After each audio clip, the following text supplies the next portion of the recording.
it was a heavy anime week. I started 4 new shows, That's a lot. and spoiler, 3 of them are isekai. I know that's surprising. I mean, I'm surprised 4 out of 4 aren't isekai. Yeah. Let's Well, be real. the other one, I was like, oh, this is isekai, and then I started watching it, and it's based. He's in the same world. He just dies and gets reincarnated later on. So it's half an isekai. He's just not in another world.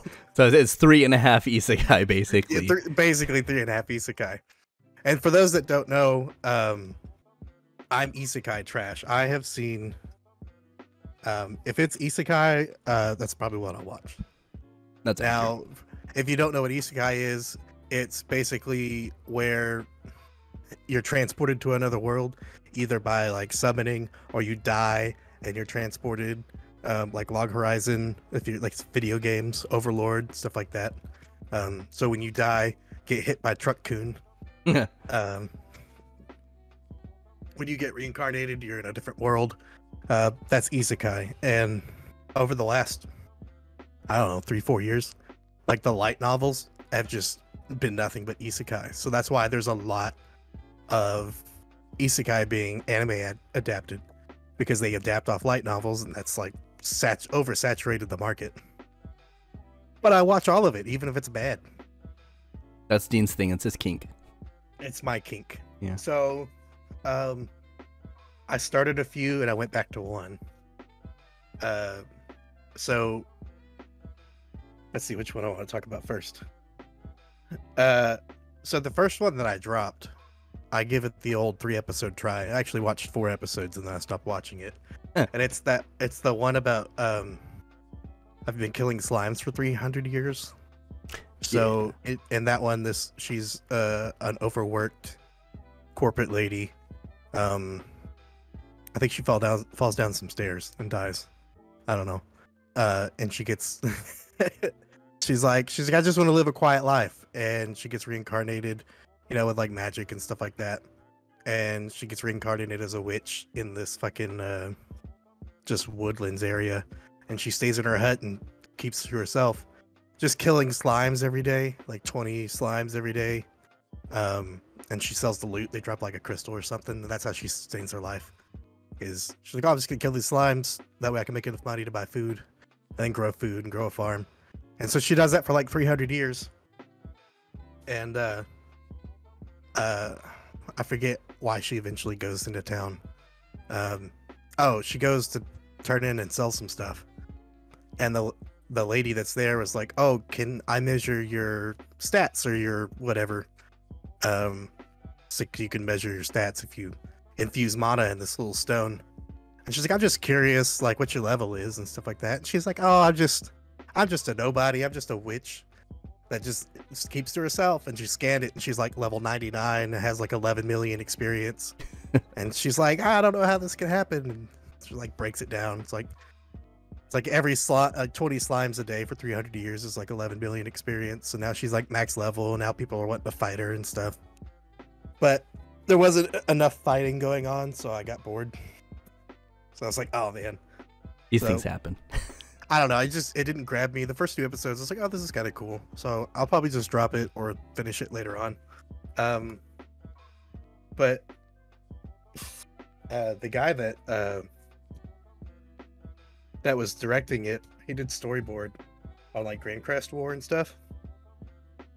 So I was like, oh, it might be interesting. The one thing I did make a note for was in the first episode, there was like some sheep and cows. And it's like the voice actor literally just went in the booth and went, moo.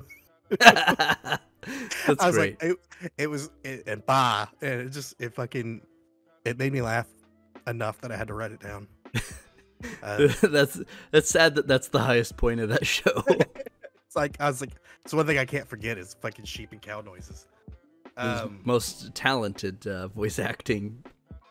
The other one that I actually finished the last episode today, was the world's finest assassin is reincarnated as an aristocrat. Aristocrat.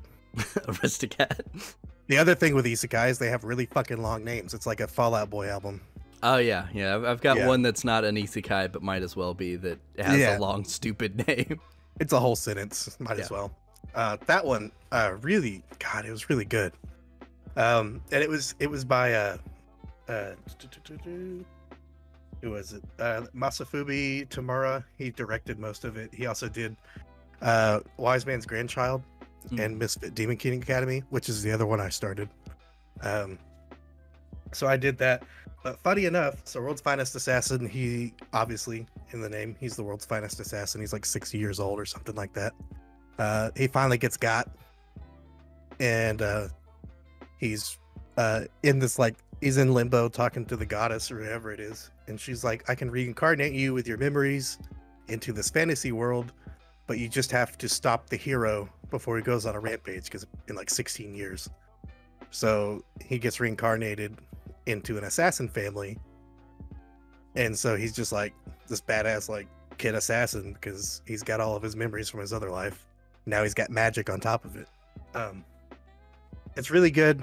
The only problem, it wasn't really like fan servicey to a point, like not overly. The only problem is the mom. She gets kind of weird.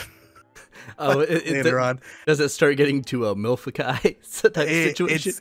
It's too like, it's like almost incestuous. Not like anything happening, but she's just like really creepy. And it's and it only really happens in like the last few episodes, and I'm like, where the fuck did this come from? Yeah, that's kind of a weird plot twist, heel turn situation here. I was like, why are you so like, I don't know. I mean, it's an assassin family, so they're all weird.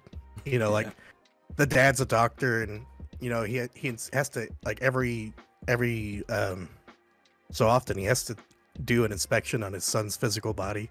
So not like an inspection, but yeah, like an actual doctor inspection. He gives his son a physical, and he's like, "Hey, you need to do this, this, and this." He's like, and make sure your body's like in shape and condition and all that. But then the mom's just, he stop skipping leg day, bro. So it was written by Katsuhiko Takayami, which is he's also written a couple of the Madoka Magica stuff. All to Know is Zero. Oh. And he also did storyboard for a couple episodes of Cat Planet Cuties. Hell yeah, and that's for you, Cody. The crowning achievement of this man's work in anime. Cat Planet Cuties. Hell yeah, the 10 out of 10. Let's go. But the original, I looked into it because I wanted to know who wrote the light novel for it, because the first season ends and it's not over. And I was like, well, is there going to be a season 2? And they said probably, because the manga keeps going and obviously there's more material in the light novel. And I was looking it up, and it's Ryu Tsukio. And I was like, man, that sounds familiar. And I looked it up. It's because he did Redo of Healer. I was like, oh no. Well, no wonder the mom was weird. He just had to put a little bit of that in there, like, hey, God. Let's put some spice in this thing. I was like, man, at least there's not fucking. Ugh. Yeah, at least I still haven't. Not Redo of Healer, but yeah, still. No, I've only seen the clips. I still haven't watched it. I don't really think I want to watch it. Yeah, I don't think I'm ever going to watch it. I've seen the YouTube Redo of a Healer in a minute or whatever. Those are amusing. That's as far as I want to go with that show, though. But World's Finest Assassin, pretty damn good. I'm probably gonna start reading the manga because I want to know what happens next. And I don't know, I really liked it. I started that Misfit Demon King Academy because when I was looking this one up, I was like, oh, I heard that was good. I started watching it, and it's like straight up like overpowered fantasy. Like main character over OP character. Okay. And that's the one where it's not really an isekai because he's the demon lord, and for some reason he is like, he's wanting to do peace somehow, so he's like, I'm gonna wait until I reincarnate, and I'm gonna give like these people a chance or something like that. So he lets the hero kill him, and he's like, and he'll use the rest of his power to try and reincarnate like 2,000 years later. So eventually he gets reincarnated, And so he's like super crazy powerful, like way more than anybody. And the whole time in that 2000 years, the world made an academy because they're like, oh, the demon lord's gonna reincarnate and we're gonna have this academy and this is how we'll find him. And so when he finally shows up, like no one fucking believes it. I'm like, in my mind, I'm like, this is the whole point of like, of like you guys having this academy and he's here and you don't believe it and you just are like, oh no, he's a misfit. Like they're like he's not royal, but like they started a caste system and it became super racist against bloodlines. Great. They went all fucking Harry Potter with the full blood and half blood. You'd love to see it. Yeah. So I was like, oh god. Great fantasy staple there. Racism. But it's pretty good. I think I'm 8 episodes in. I really like it. I didn't think I was gonna like it as much, and then I just kept watching it.